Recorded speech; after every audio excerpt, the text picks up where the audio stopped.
Delta variant ravaging South Africa, President Cyril Ramaphosa announced a new set of lockdown restrictions last night, including another ban on the sale of alcohol. Well, experts say this might help our country avoid an increase in the number of trauma cases, especially in alcohol-related admissions.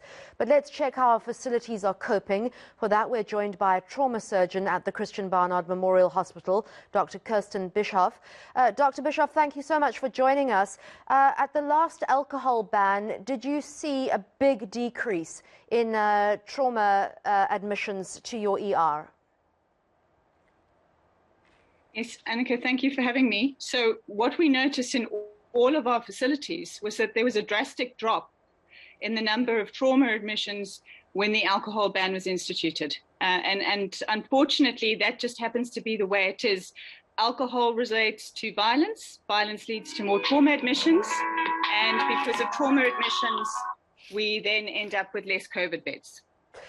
I mean, what sort of admissions are those? Sort of stabbings and gunshot wounds? I know you're a private hospital, and a lot of those go to some of the public facilities. But I suppose it's just freeing up bed space too, isn't it?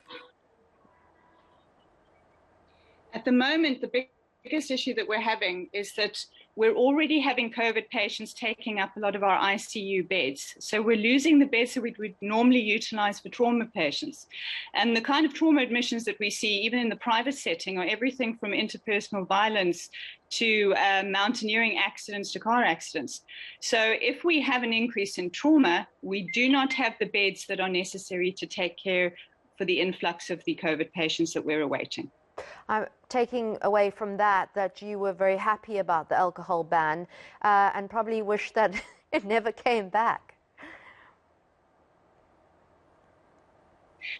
You know, unfortunately, we're all human beings. It's not that we don't, as doctors, also want to be able to go to restaurants and be able to drink. But unfortunately, the situation is so dire that we're in a setting where we've got to make big decisions for the greater good. And if that means that all of us have to be a little less comfortable for now, that's what we've got to do. And we've got to just reduce the alcohol, to reduce the trauma, so that we can actually deal with what we're about to be hit by in the Cape and what Gauteng is already dealing with.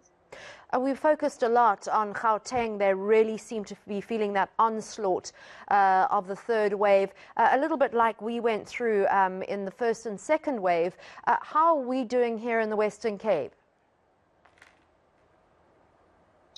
So at the moment, from what I've discussed with some of my colleagues, I know that already at Tygerberg, the trauma beds are being taken up by COVID patients. I know that in our own facility, our high care is now being utilized for COVID patients. So we've only got a reduced number of beds available for your random general surgical and trauma patients. So already we're starting to see the effects in Cape Town, which we weren't seeing before. We're definitely in the middle of this third wave. Do you think the worst is still to come for us, and are you putting measures in place such as taking doctors from other departments and starting to shift them into a rotation for the COVID section?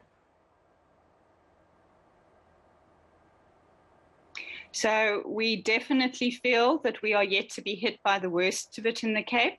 And our hospitals already have systems in place with different command centers that are facilitating the movement of doctors, nurses, and other specialists between departments to deal with the influx.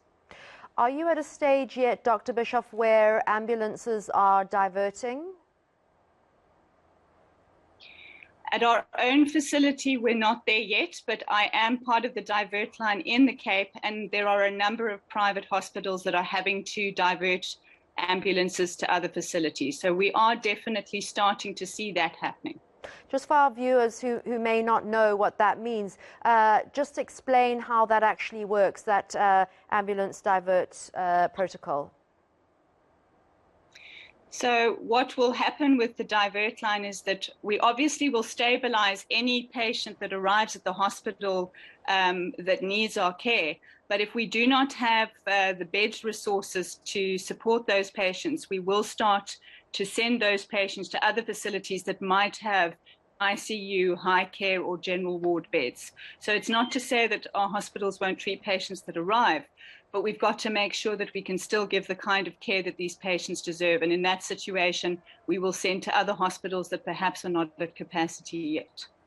Thank you so much for joining us. That was Dr. Kirsten Bischoff, a trauma surgeon at the Christian Barnard Memorial Hospital here in the Western Cape, who says they are waiting, standing by for the third wave to hit us here.